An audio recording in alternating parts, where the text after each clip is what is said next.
welcome back. Karibuni sana. Today there's a few topics I want to speak on and analyze, including Pasta Irungu, Tree Hugging Challenge, as well as Speed, who is currently on a African streaming tour. But before we get started, there's a visual treat that I want to show you guys. So yesterday, if you haven't checked it out, I spoke about the arrest of Venezuelan president by the U.S. Army. And it looks like there's a video that dropped that shows the mission, the arrest mission. So we're gonna go ahead and watch that. Here we go. It's pretty cool. So hang around, sit tight. Listen, it's called Connect Team, and it's... Sorry, there's an ad. All right. Value target when the whole world is watching. You create a masterclass in deception. The CIA set the stage with a single building as bait and filled the sky with 150 aircraft to create a deafening sonic shield for the helicopters to drop Delta forces. F-35s lit up the perimeter, turning... So before, I can't just play it because of YouTube copyright laws. I can't just play the full video. I have to actually produce commentary on the video. So my apologies. I'm going to keep pausing it for a couple of seconds at least to provide commentary and, override that copyright. Night into day. By the time the dust settled, the helicopters had already touched down and Maduro was gone. We'll also look at how the U.S. uses the F-35 jet. Insane. God damn. And its Navy to launch a large-scale attack, all in I would hate to be U.S. ops right now. The video ahead. In the dead of night that is 2 in the morning, the lights went out in Caracas. By 5 a.m., the president of Venezuela was gone. But how U.S. played in deception games. While the whole world were focused on the aircraft carriers in the Caribbean, a shadow war was being fought on the ground. This wasn't an invasion, it was a surgical extraction. We finally have the declassified timeline of how U.S. forces breached the heart of Caracas and extracted Nicolas Maduro. Let's start with step 1.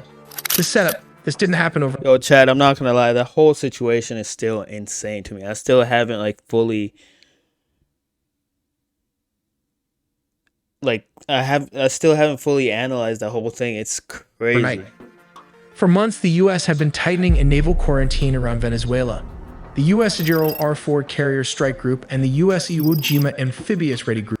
The word I was looking for is I still haven't fully unpacked the whole situation. It's that and man, it's off insane. The coast. Listen, I'm gonna just the pretext was clear. First.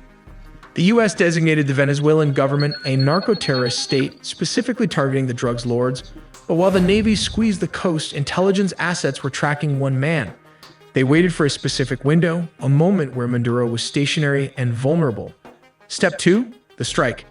It began at exactly 2 in the morning Venezuelan Standard Time. High above, several F-35 stealth fighters punch a hole through the enemy lines, destabilizing their anti-air defenses. Like these Russian S-300 missiles located all over the strategic high-value target. With the skies clear, the path... Hey, yo, Putin, what's up? What's the vibes, yo? What the hell, Putin? Opens for Delta Force helicopters to fly straight towards the mission. Here comes the deception as the helicopters flew. The jets started firing with more strikes as it hit Fort Tuna, the main military base and command center, and La Carlota Air Base, destabilizing Venezuelan air support. Reports from the ground described widespread explosions and a sudden communications blackout. The chaos wasn't the goal, it was the cover. Holy shit, look at that. I would hate to just have that as my ops, bro. I'm not gonna lie. But how did the raid happen? We have to look at step 3. Under the cover of darkness and chaos, the Tier 1 operators went to work. But what is the exact unit tasked with the mission? It is the Delta Force, one of the most elite secretive special forces units in the U.S. military. Witnesses in Caracas reported low-flying aircraft skimming the rooftops, flying well below radar coverage. The team breached a secure compound believed to be a safe house within the massive Fort Tuna complex. Resistance from the Venezuelan Presidential Guard. Pretty sure all these aircrafts are stealth too. by the way, so they can't be detected by any type of detector. Was swift but ultimately futile. Any type of aircraft scanner can't detect them. They're completely stealth. As the helicopters lay cover fire, They're pretty much blindsided, bro. Fuck. operators moved with surgical speed, landing on multiple points. But how exactly the capture and extraction happened? For this, let's look at step 4. Specialized helicopters hovered over the objective to insert the assault team. While dozens of attack helicopters laid down suppression fire, the Delta Special Forces descended and started the search for the high-value targets. How did they find him? Simple. The CIA had planted spy inside Nicolas Maduro close circle. While back Holy shit. in the US, Delta Force built an exact replica of his safe house, rehearsing the raid until they could do it blindfolded. While operators breached the room so fast, his security could not even react to the situation as the sound of flash grenades disoriented the This some Call of Duty shit, chat. Goddamn. security guard. Using blowtorch, they caught him before he could even lock all the doors. Maduro's shock and awe froze him as Delta Force breached the compound. Nicolas Maduro and his wife, Celia Flores, were physically secured. This wasn't a negotiation. They were detained and immediately moved to the extraction point. These aircraft are capable of Oh performing shit, they were pulled up? What? urban and immediately physically secured. This wasn't a negotiation. They were detained Wait, and chat, so they were immediately pulled moved up to the from extraction. Look at this. So they were pulled up from the building up into the chopper. These The aircraft are capable aircraft. of performing urban extractions from buildings and Then refueling extracted and transported into a ship, I believe. in midair. Within minutes, they were airborne, leaving Venezuelan airspace and heading to a secure floating staging base in the Caribbean. This Operation Southern Spear has changed the geopolitical map of South America overnight. But wait before Dude, if I was any president that's After the beefing with the extract- U.S. right now, I'd be on my... actions, there were reports of F-35 jets also leading the tip of the I'd be on guard. Goddamn, no spear cap. for the attack.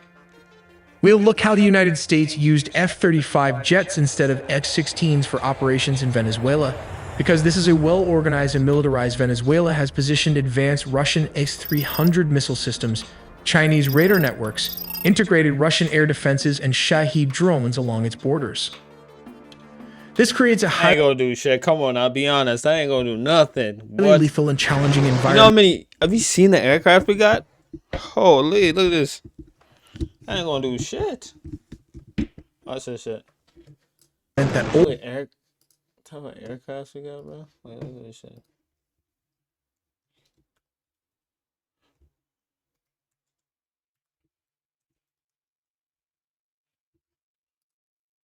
Like, come on, man. How the fuck you gonna compete with this?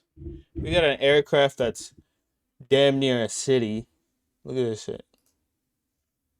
You can't win. That's not what you...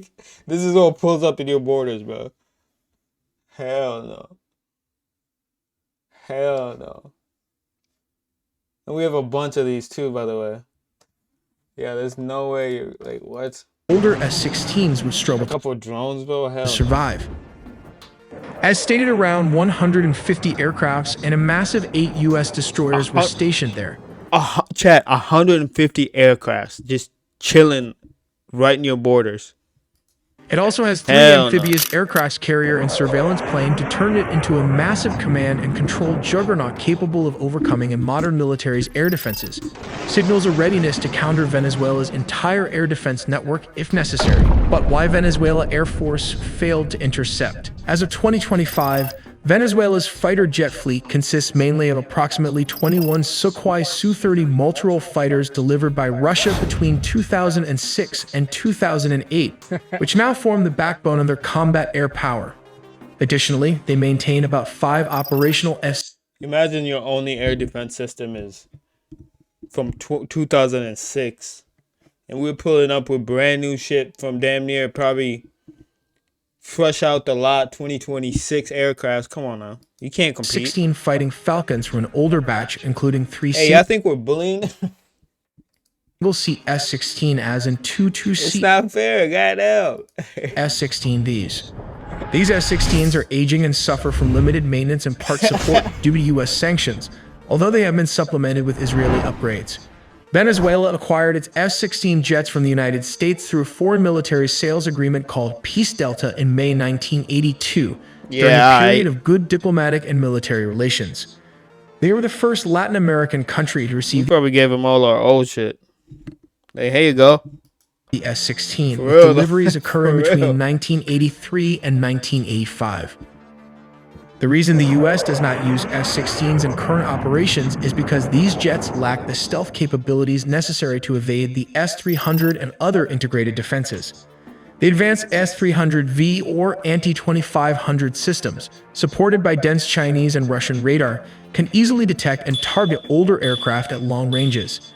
Sending F-16s into such an environment would result in high attrition risks, as they are vulnerable Probably 100% stealth. You can't see that to shit. radar detection and missile engagement. Not to forget the Russian Buk air defense system that can take out an S-16 with ease. These are cheap R-15 or 24 Buk systems are already active and mobile all over the country. Additionally, F-16s are less effective in contested airspace saturated with drones, especially the Iranian Shahed drones used by Venezuela for reconnaissance and kamikaze strikes. The F-35, however, offers crucial advantages. Its stealth design enables it to fly undetected or with much lower risk, making it effective against advanced surface-to-air missiles and networked radar systems. Its sensor fusion, electronic warfare, and data link capabilities allow it to simultaneously suppress and target mobile and fixed air defense positions, adapting rapidly to counter Russian and Chinese radar configurations. How did I become employee of the month? Anyway, that's I think that's pretty much it. I also want to go ahead and check out Speed. Like I said earlier on my intro, Speed's supposed to be in, I believe, Botswana right now. We're gonna go. Yeah, he's in Botswana, so we're gonna go ahead and check out some of the clips that he's put out from that stream. And yeah, like I said, like I keep harping on this on my previous videos. It's really important that we take notes and we prepare for what we're gonna bring to the table as far as like this showcase of, like, you know, Africa.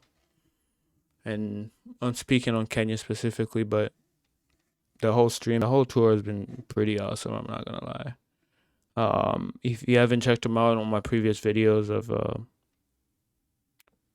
of analyze the Joburg stream, as well as, yeah, I think just the Joburg one.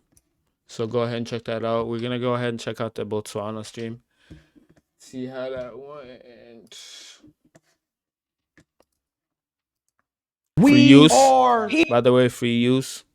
We just analyzing, so I gotta Here say that. in the Okavana Delta in Botswana doing a safari streams. I do want to make this a point. Loki, we gotta do the same shit. We gotta take this nigga to Mara. I'm the first streamer to You stream can't- in Okavana. Nowhere in Africa can compare to Amara. Besides maybe like, I think Kruger National Park, but even that's like, Mara's the best. We definitely gotta take him to the Mara, for sure. But is that how many people are tuned in right now? 47 million? Or is that how many subscribers he has? Because I'm putting myself in danger. Why would I put my If that's how cameraman many people are tuned in, that's insane. That's insanity, actually. in danger? Just 'cause I'm 47 doing million? stupid shit. You know what I mean? That's not smart. I don't think that's the case, but that's crazy if it is. Putting somebody else in danger because you want to do dangerous shit. That's stupid. Be careful, man. I'm going to be fine, Chad. Chad, and I if I think they- do that, bro, I think they're just taking him on a tour in the game reserve. like that. Nothing's really I happening. think yo, should I race the giraffe right now?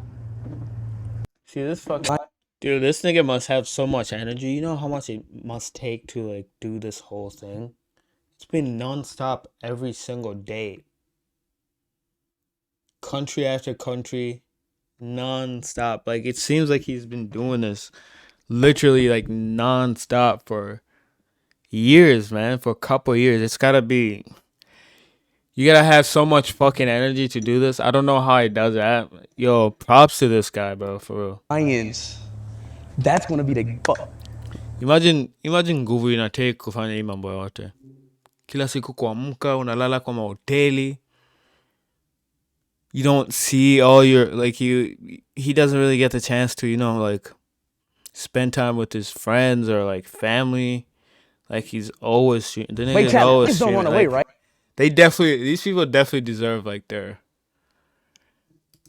fame or whatever. Oh, they charge 4? What I do like about this reserve national park is, like, it looks green, compared to, like, other national parks in Africa. They kind of look dry. Simekauka kidogo.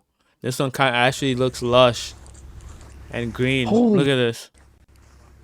I know parts of, like, Kenyan parks are green. Talk your shit, man. Talk your shit, Speed. But this is like refreshing for me.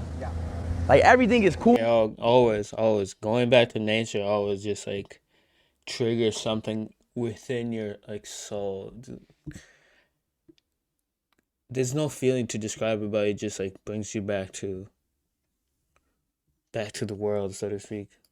Cool to me. I see what he's saying. The ancestors were roaming and running around eons ago, my young brother. That's where your ancestors was running around. Being somewhere Roaming, exploring, living, having adventures. where you're just far away from everything. I'm talking about. Oh, hey, yo. Lions, wild dogs, they will go around and sexual. Come at me. What's he doing? Run, go, the lion. See what I meant? It looks so. In the meantime, chat, make sure you guys stick around. I'm gonna touch on the pastor that's doing the tree hugging challenge. So make sure you stick around. We're gonna go ahead and finish this video, but just giving you guys a heads up. I'm gonna speak on what's his name? Pastor what the fuck was his name, bro? Why am I forgetting shit all of a sudden? But yeah, I'm gonna speak on the pastor that's doing a tree hugging challenge. So stick around. Yeah, let's get back into the vida. Let's get back to it. Lion, come at me. Lion, come at me. I'm free bait. Elephant. You got that? Elephant? Let's get close to the elephant. Wait, oh, it's an ostrich too. Looks so beautiful. Right ahead. There's an ostrich too. Right ahead. You just called those out. Ostrich and an elephant. Yo, Slips, ostrich on the right. Wait, let's get close to the elephant though. Oh my God. Okay, we got a African. See, this is what it's all about. I low-key want to go to Botswana now. So,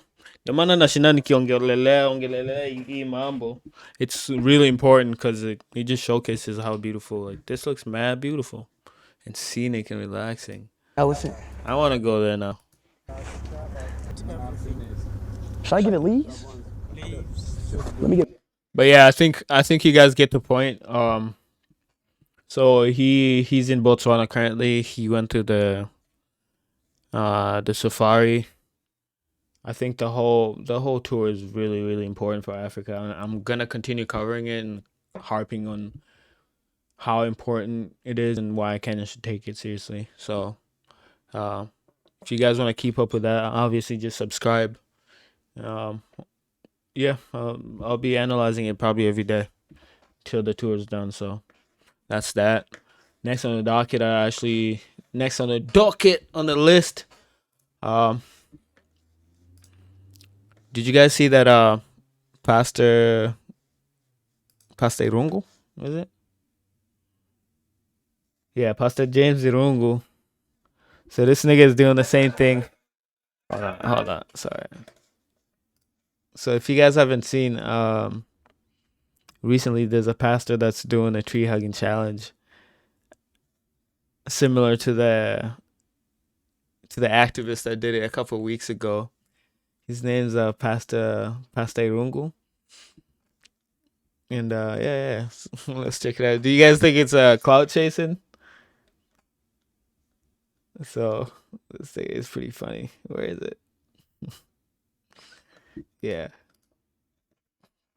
The cloud chasing game too crazy now. God damn.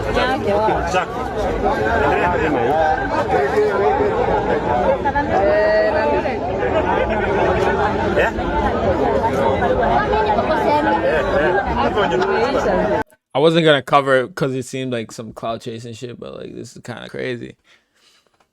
So he's pretty much doing the same thing the activist was doing a couple weeks ago for notoriety and hopefully some type of compensation, but we'll have to wait and see where it goes.